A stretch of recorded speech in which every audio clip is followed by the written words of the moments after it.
itu jelas. Kejadian 17 ayat 7. Apa janji Allah kepada Abraham? Wahai Abraham, aku akan menjadi Allahmu, Allah keturunanmu, Allah anak-anakmu secara turun-temurun. Itu janji Allah. Jadi kamu nggak bisa merubah itu. Yang salah itu adalah Tuhan kamu, yang adalah Theos, Roh, bertanduk 7, bermata 7, kemudian kamu katakan sebagai Allah. Itu. Dan Allah itu tidak pernah menggantikan namanya menjadi Yesus. Apalagi Bapa. Apalagi Yahweh. Itu nggak pernah. Apalagi Theos. Tidak pernah. Kalau Allah itu adalah bahasa Arab. Padanan kata dengan Yod-Heh-Vav-He dalam bahasa Ibrani. Ya, bahasa Arab, bahasa Ibrani, bahasa Aramaik itu adalah bahasa serumpun. Bahasa semetik. Nggak bisa kamu ganggu-gugat itu. El sepadan dengan kata al. Alaha sepadan dengan kata ilah. Allah sepadan dengan kata Yod-Heh-Vav-He. Atau Hasem, atau Bismi, atau Shema. Jadi kamu harus banyak belajar gitu loh. Ya, jangan malu-maluin diri kamu. Kami dengan orang Yahudi tidak pernah berselisih paham tentang tauhid, tentang esensi sang pencipta alam semesta. Yahudi ketika menerjemahkan kitab mereka ke dalam bahasa Arab, Yod-Heh-Vav-He mereka terjemahkan dengan kata Allah. Ngerti? Ya, begitu juga kami. Al-Quran di dalam bahasa Ibrani menyebut Allah dengan sebutan Yod-Heh-Vav-He atau Elo Yisrael. Bagaimana ketika kitabnya Bani Israel diterjemahkan ke dalam bahasa Yunani? Ayo, apakah berubah menjadi Yesus atau Esaus? Tidak ada itu. Jadi kamu harus banyak belajar. Saya ajarkan sedikit ya, bahwa Paulus yang kamu agung-agungkan itu adalah penyesat. Dia bukan rasul, dia bukan nabi, apalagi rasul. Ya. Saya mulai dari Lukas 2 ayat 20. Dengarkan pelan-pelan. Dan kepadanya telah dinyatakan oleh Roh Kudus bahwa ia tidak akan mati sebelum ia melihat Mesias, yaitu dia yang diurapi oleh Tuhan. Pertanyaan saya, siapa yang diurapi oleh Tuhan? Siapa yang diurapi oleh Allah di ayat Lukas 2 ayat 20 ini? Tentu Anda akan menjawab, dia adalah Yesus. Oke.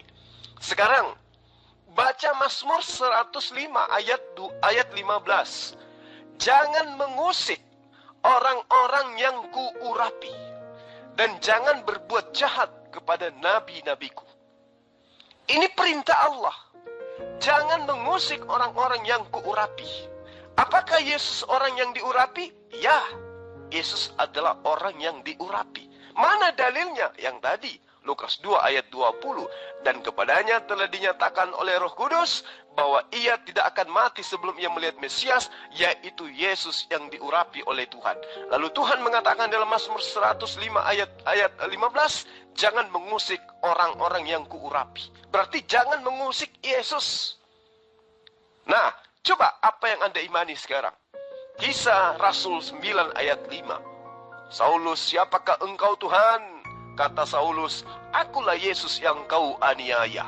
Padahal Allah telah mengatakan jangan mengusik orang-orang yang kuurapi. Berarti dongeng dari Lukas, asisten Paulus yang menuliskan dalam Kisah Para Rasul ini, itu adalah hoaks. Siapakah engkau Tuhan? Akulah Yesus yang engkau aniaya. Padahal Tuhan tidak memberikan izin kepada orang yang diurapi untuk dianiaya. Kisah Para Rasul 9 ayat 1 ayat 2. Sementara itu berkobar-kobar hati Saulus untuk mengancam dan membunuh murid-murid Tuhan. Ia menghadap imam besar dan meminta surat kuasa daripada untuk dibawa kepada majelis-majelis Yahudi Damsyik, supaya ia menemukan laki-laki atau perempuan yang mengikuti jalan Tuhan. Ia menangkap mereka dan membawa mereka ke Yerusalem. Tapi Tuhan mengatakan, jangan mengusik orang-orang yang kuurapi. Berarti mengusik murid Yesus itu sama halnya mengusik Yesus. Jadi ini adalah dongeng belaka. Tuhan sedang menekankan, jangan mengusik orang-orang yang kuurapin. Kalau Anda jeli melihat Mazmur 91, di situ jelas, aku akan mengutus malaikatku untuk menatang untuk menatang dia, ya, di tangannya, supaya kakinya tidak terantuk kepada batu. Di dalam kitab Anda, Lukas 6 ayat 4, iblis datang mencobai Yesus. Jika benar engkau itu adalah hamba Allah, jika benar engkau itu adalah utusan Allah, ada tertulis, malaikat akan Tuhan akan mengirim malaikatnya untuk menatang engkau di tangannya agar kakimu tidak terantuk kepada batu. Ternyata tertulisnya di Mazmur 91. Allah tidak mengizinkan orang-orang yang diurapi itu mendapat celaka, apalagi dibunuh. Jadi ajaran Kristen itu hoaks, ya, terbantahkan oleh kitab yang mereka imani sendiri sebagai kitab suci, bahwa Tuhan tidak mengizinkan orang yang diurapi itu dianiaya, diusik, apalagi dibunuh. Diusik aja Tuhan tidak izinkan, apalagi dibunuh. Itu yang perlu kamu pahami. Makanya jangan bodoh, baca Alkitab saya itu. Saat Yesus dalam perut Maria, saat Yesus masih baru dilahirkan, tidak punya kuasa apa-apa. Maka Tuhan kami itu maha kuasa dan maha tidak kuasa. Makanya pelajari, jangan hanya bertanya-bertanya. Yesus adalah firman Tuhan. Tertulis di 1 Wahyu ayat 8. Aku adalah Alfa dan Omega.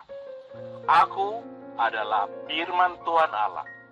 Aku adalah yang ada dan yang sudah ada dan yang akan datang. Aku adalah yang maha kuasa. Wahyu 1 ayat 8. Jadi Pak Juma, Pak Ustadz, memahami Bibel harus dengan cara Bibel. Tidak A, B, C, D, abjad. Tidak urut-nurut. Jadi ada kadang di perjanjian lama diterangkan di perjanjian baru. Ada yang terselip dan harus diterangi oleh Roh Kudus. Saya sudah mengatakan lahir kembali, lahir dari air dan roh. Kalau sudah dilahirkan kembali, rohnya hidup. Kalau rohnya hidup, maka Roh Kudus akan masuk ke dalamnya untuk mengajari, memberi pencerahan. Jadi pada mulanya adalah firman. Di mana ada firman? Pada mulanya di sorga. Firman bersama-sama dengan Allah. Kenapa firman yang di sorga bersama-sama dengan Allah? Karena Allah dengan firman-Nya tidak bisa dipisahkan. Firman itu adalah Allah. Jelas. Ini iman Kristen. Firman yang di sorga itu, yang adalah Allah, telah menjadi manusia, yaitu anak tunggal Bapa, yaitu Yesus. Telah menjadi manusia.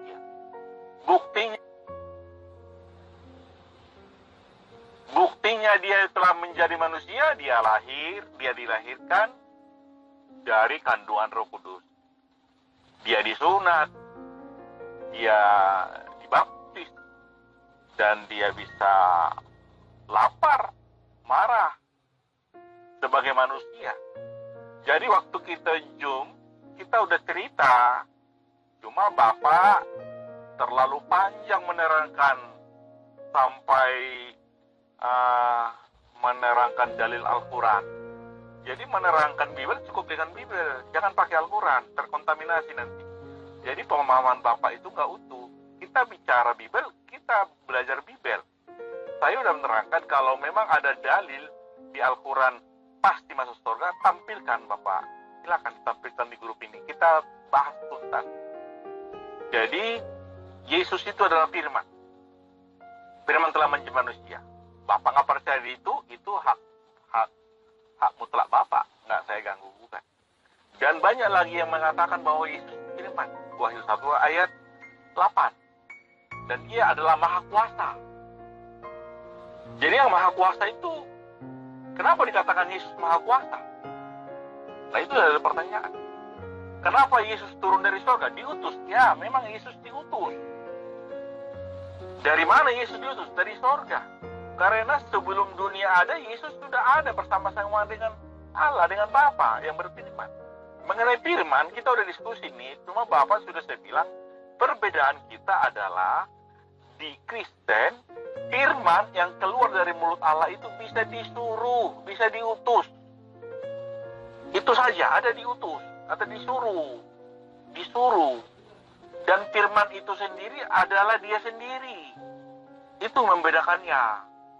Jadi yang bisa mengerti ini adalah yang pikirannya terbuka atau diberi pencerahan atau sudah lahir dari air dan roh. Roh yang lahir itu dipenuhi Roh Kudus. Roh Kudus itulah yang menerangkannya, Pak. Jadi bukan soal titel. Banyak teologi atau jangan jauh-jauh di Yohanes 3 itu. Nikodemus pemimpin agama Yahudi. Yang tahu kitab itu orang Yahudi, yang punya kitab kan orang Yahudi. Makanya ketika orang Majus dari timur datang kepada Raja Herodes terkejut. Yerusalem terkejut. Kenapa? Karena ada Raja Yahudi yang baru lahir. Dari mana mereka tahu baru lahir? Dari bintang di timur. Itu, Pak Ustadz. Jadi orang Majus tidak punya kitab. Tapi mereka memiliki ilmu perbintangan. Bintang itu bercerita. Raja orang Yahudi lahir. Makanya Yerusalem gempar. Herodes gempar. Akhirnya Herodes mengumpulkan imam-imam kepala dan ahli-ahli Taurat. Selidiki kitab suci. Di mana Mesias lahir? Di kota Bethlehem Efrata. Baik, kalau nanti kalian ketemu sama Raja Yahudi yang baru lahir itu, katakan kepada saya agar saya menyembahnya, kata Herodes ke orang Majus. Itu di Matius 2 ayat 1 sampai 11. Di sini dulu, dari awal dulu, kelahirannya itu gimana? Jangan cuma tahu lahir dari Maria. Saya udah ngomong, kita nonton bioskop. Bioskop udah jalan beberapa jam, baru kita masuk. Pas saat kita masuk, nampak di filmnya Yesus lahir dari Maria, dan seterusnya. Tapi sebelum Yesus lahir dari Maria, film itu udah panjang. Dia waktu mula-mula di sorga. Dia sudah ada sebelum ada dunia. Dan dia itulah yang maha kuasa. Dia Alfa dan Omega. Dan dialah firman Tuhan Allah. Yang ada dan yang sudah ada dan yang akan datang. Itu yang belum kita pahami, Pak. Cuma demikian. Alfa dan Omega di dalam Wahyu 1 itu tidak merujuk kepada pribadi Yesus. Yesus di situ hanya sebagai perantara, dia hanya pesuruh Allah untuk menyampaikan firman Allah. Baca ayat 1-nya. Inilah wahyu Yesus Kristus yang dikaruniakan Allah kepadanya. Berarti dia hanya mendapat karunia untuk mengatakan itu. Makanya dikatakan dalam Yohanes 12 ayat 49, aku berkata-kata bukan dari diriku sendiri. Jadi ketika Yesus mengatakan akulah Alfa dan Omega, itu bukan pernyataan dari dirinya sendiri, bukan merujuk kepada dirinya sendiri, tetapi merujuk kepada Allah yang telah mengutus dirinya. Ya, tolong gunakan akal lah ya. Jadi jangan Anda menelan mentah-mentah doktrin dogma yang ada di dalam agama Anda, lantas Anda sebagai dokter meninggalkan akal. Di dalam Lukas 2 ayat 52, dan Yesus makin bertambah besar. Coba, bagaimana mungkin Anda mengatakan akulah Alfa dan Omega, sementara Yesus itu adalah manusia? Dan Yesus makin bertambah besar dan bertambah hikmatnya dan besarnya, dan makin dikasihi oleh Allah dan manusia. Nyata kok.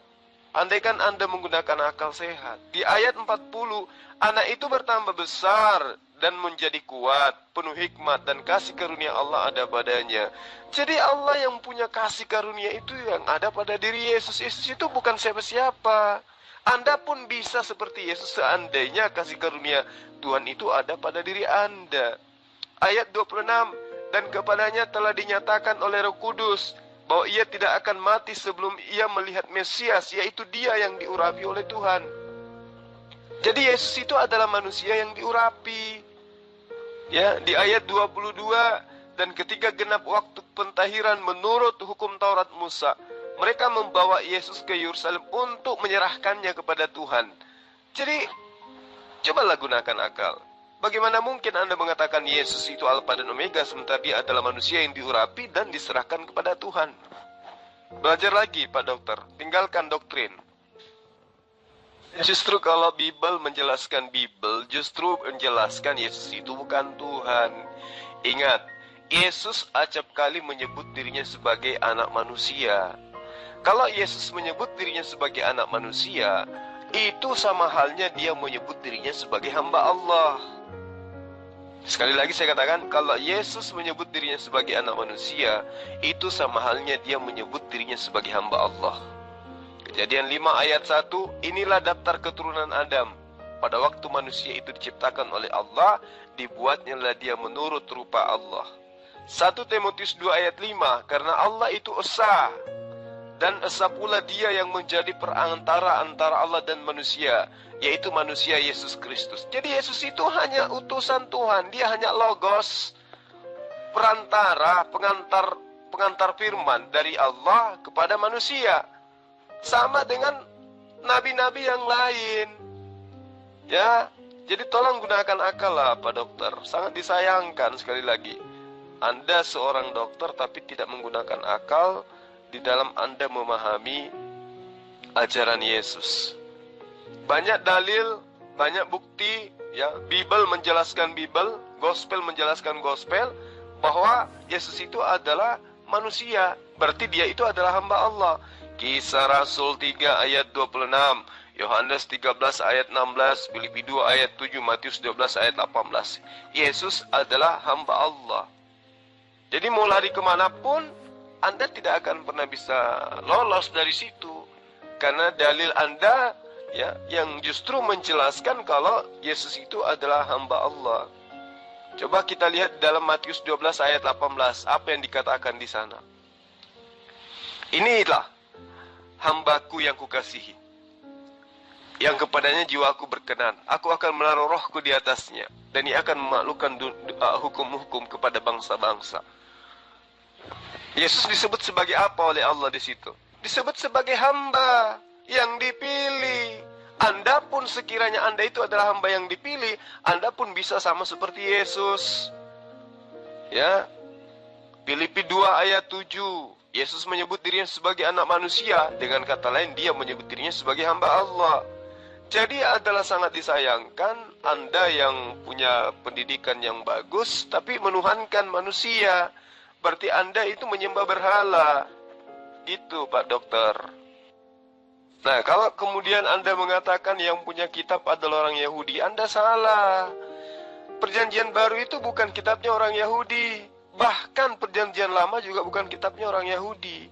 Itu adalah kitabnya orang Kristen Eropa yang diambil dari terjemahan Septuaginta. Sampai hari ini orang Yahudi tidak pernah mengakui kitab Kristen yang perjanjian lama itu adalah sebagai kitab Tanakh. Anda salah di situ Pak Dokter. Kemudian, ketika Anda memaksakan bahwa kitab Anda itu adalah kitabnya orang Yahudi, Yahudi mana yang menjadikan Yesus itu menjadi Tuhan? Sekte apa di antara mereka yang menjadikan Yesus itu Tuhan? Tidak mungkin. Itu mustahil. Jangankan sebagai Tuhan, mengakui Yesus itu sebagai Nabi saja kagak. Mengakui Yesus sebagai Mesias saja tidak. Ya, jangan permalukan diri Anda dengan membawa-bawa orang-orang Yahudi.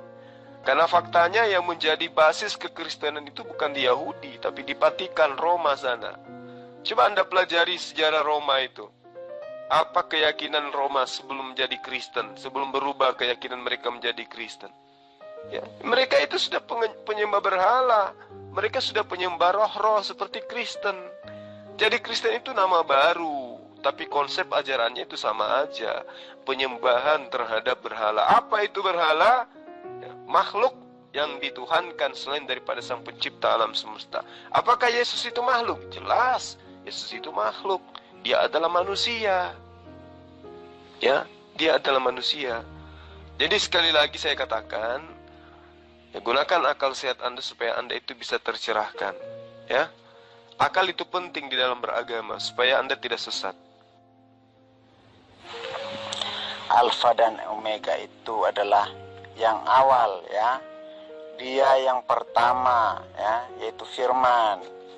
Yang akhir dialah nabi yang terakhir yang diutus, ya, sebagai kitab penggenapan kitab para nabi.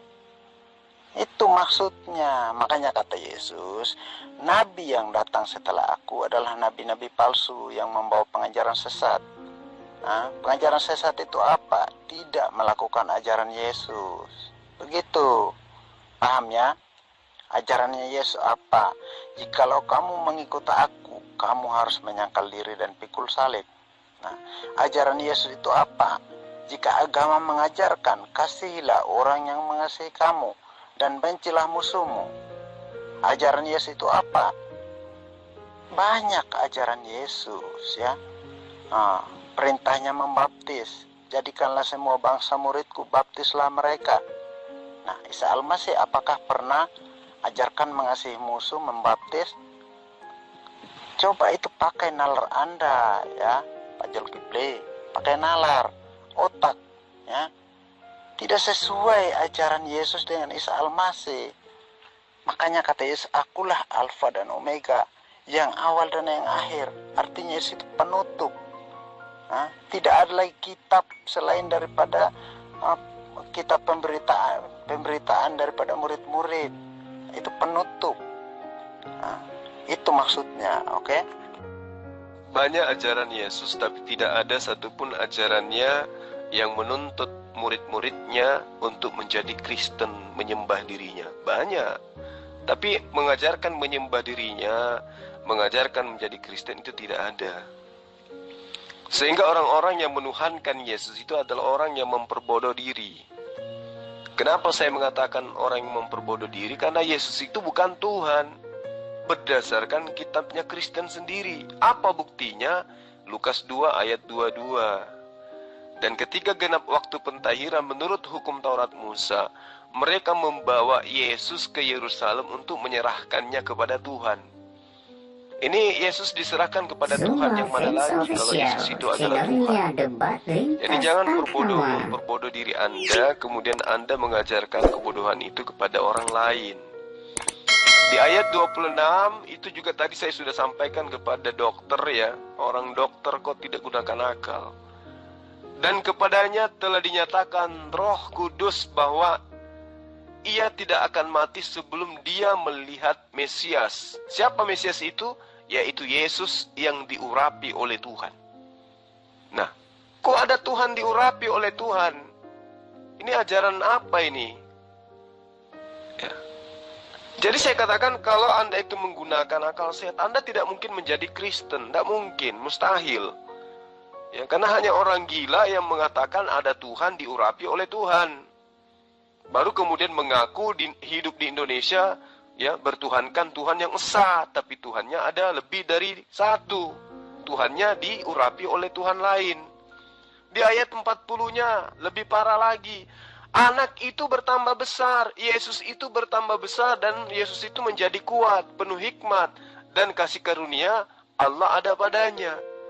Berarti kasih karunia Allah itu ada pada Yesus. Berarti Tuhan apaan ini? Ini jelas adalah Tuhan yang derajatnya lebih rendah daripada Tuhan yang sebenarnya. Di ayat 52, dan Yesus makin bertambah besar dan bertambah hikmatnya dan makin dikasihi oleh Allah. Jadi Yesus itu Tuhan apaan seperti itu? Tuhan dikasihi oleh Tuhan. Kapan sehatnya Anda ini? Ya. Saya hanya ingin membantu Anda supaya Anda itu tercerahkan, supaya waras, gitu ya. 1 Timotius 2 ayat 5, karena Allah itu esa. Jadi Allah itu esa. Nah, bagaimana dengan Yesus? Yesus juga esa. Berarti dia adalah individu yang sama-sama esa. Berarti bukan Yesus itu adalah Bapa, bukan Allah itu adalah Yesus. Karena masing-masing individu ini adalah berdiri sendiri. Mereka masing-masing esa.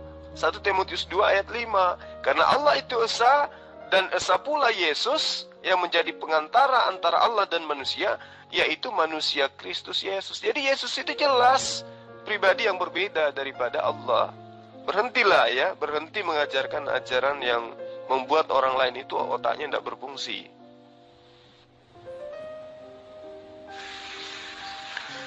Betul Kang Suma, betul.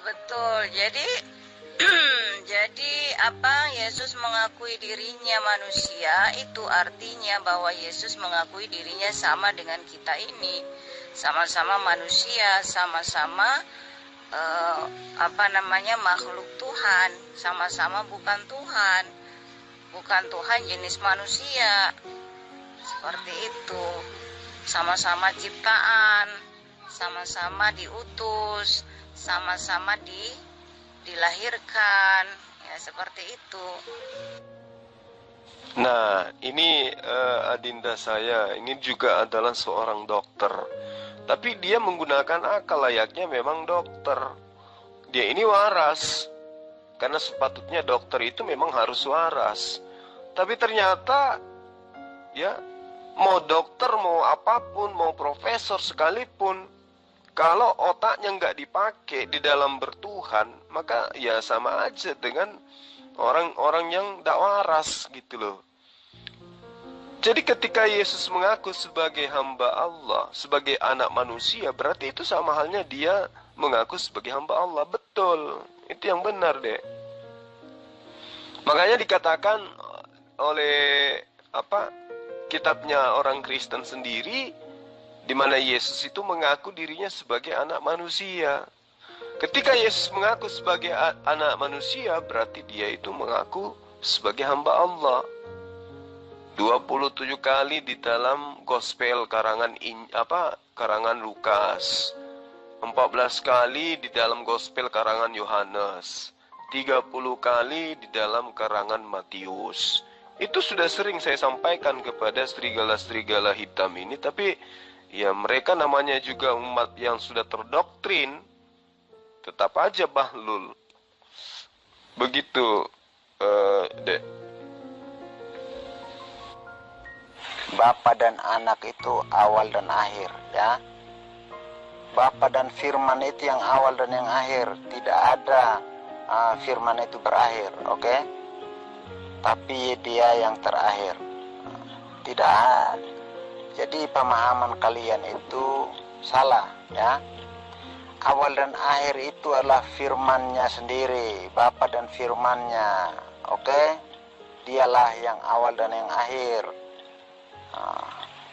Di dalam Quranmu itu yang jahil dan yang batil, aku lupa ayatnya itu, ya. Ada itu di dalam Al-Quran. Jelas. Jadi Yesus sebagai firman menggenapi kitab para nabi, ya. Sudah dikatakan ketika tergantung di salib, dia berkata sudah selesai, ya. Artinya di situ sudah berakhir segala tugas yang diberikan oleh Bapa, ya, di dalam firman-Nya yaitu Yesus. Makanya dikatakan akulah ya Alfa dan Omega, yang awal dan yang akhir.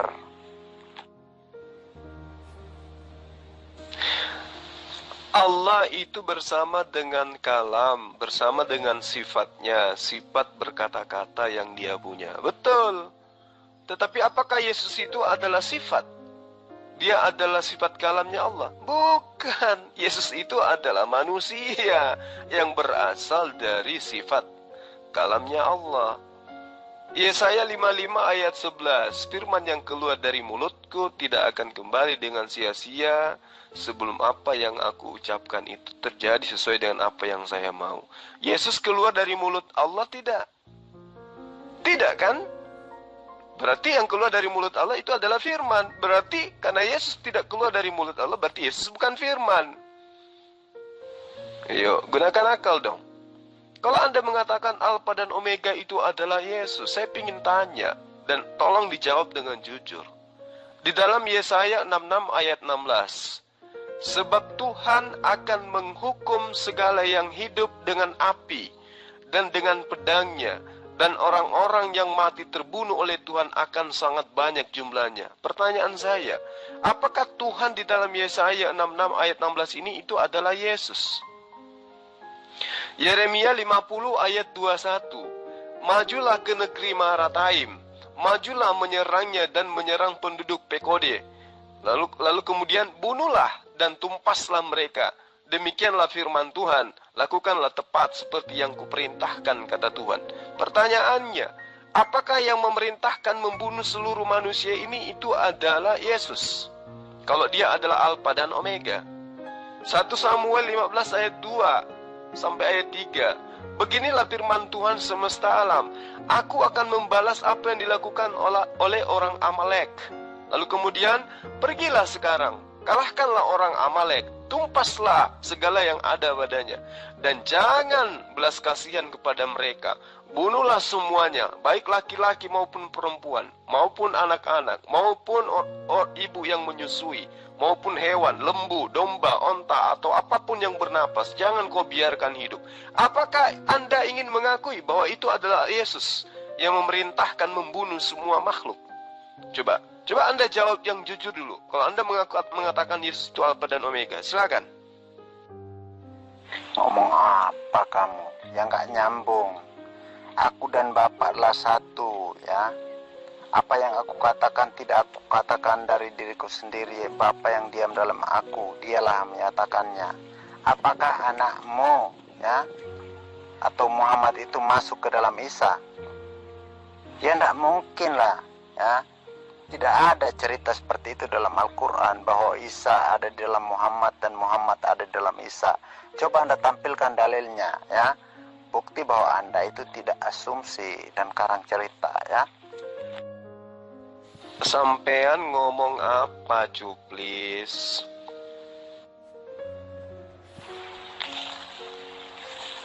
Menyerahkannya kepada Tuhan yang dimaksud itu Bapa, ya.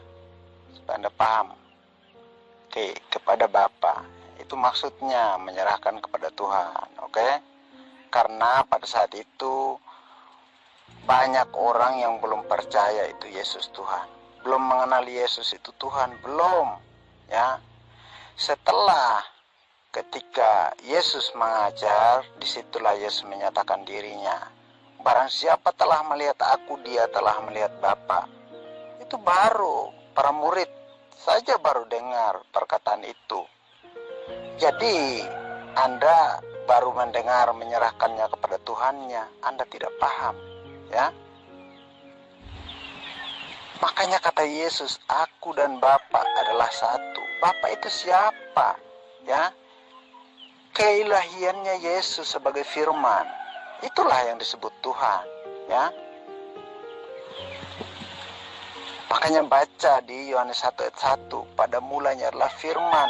Firman itu bersama-sama dengan Allah. Yang bersama-sama dengan Allah itu siapa? Hah? Itulah yang diserahkan, yang bersama-sama dengan Yesus itu, ya.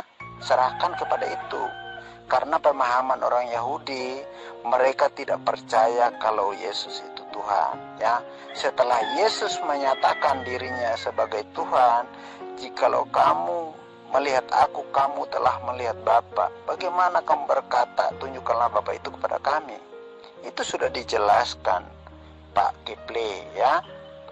Jadi para murid ini menyatakan Yesus adalah Tuhan. Mereka mati, rela mati gantung digantung terbalik di kayu salib, bahkan digoreng, ya, dengan minyak di Pulau Patmos oleh orang-orang yang tidak percaya kepada Tuhan Yesus. Bayangkan itu, mereka rela mati, nah, demi mempertaruhkan bahwa Kristus itu Tuhan. Itu kebenaran, ya. Lo otakmu kemana? Otaknya lari ya dari kepala. Ya. Anda sendiri mengatakan Yesus itu diserahkan kepada Allah, diserahkan kepada Tuhan. Berarti Yesus itu bukan Tuhan.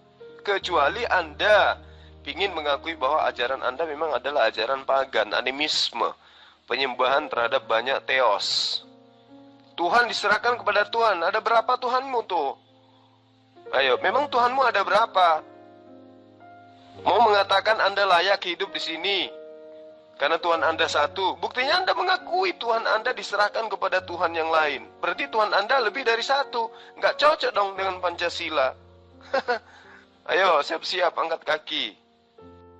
Saya tidak pernah sentimen ya. Saya memberitakan Injil Yesus Kristus karena saya mengasihi saudara dan teman-teman yang lain ya. Siapapun yang mendengar perkataan saya ini, saya mengasihi kalian supaya saya jangan masuk sendiri ke surga, tapi kamu juga menikmati surga yang dijanjikan oleh Tuhan Yesus Kristus. Itu tujuannya. Karena kami diajarkan untuk mengasihi ya. Kasihilah sesama manusia seperti dirimu sendiri. Kami sedih kalau kalian masuk neraka yang ditetapkan menurut Quran Maryam 71. Sudah mati baru diselamatkan. Nah itu tujuannya. Itu kasihan kalian ya. Kami kasihan mengasihi kalian saudara ya. Kami tidak pernah membenci siapapun. Yang Anda sampaikan itu bukan ajaran Yesus. Yang Anda sampaikan itu adalah ajaran penyesat, nabi-nabi palsu yang menginginkan manusia menjalankan misi iblis menyembah kepada manusia. Itu yang Anda ajarkan. Kalau Anda mengajarkan ajaran Yesus, berarti Anda adalah seorang Muslim. Karena Yesus itu mengajarkan murid-muridnya menjadi seorang Muslim, bukan menjadi seorang kufur, menjadi seorang kafir, menjadi orang Kristen. Tidak. Yesus mana ada pernah mengajarkan untuk menyembah kepada dirinya. Ya, jadi Injil yang Anda maksud itu adalah mantra setan. Yang Anda ingin katakan bahwa itu adalah firman Tuhan. Kenapa saya katakan mantra setan?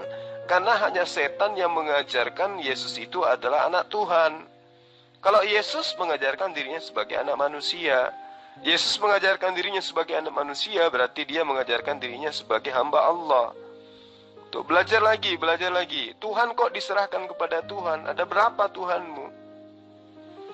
Ya, lebih dari satu kan?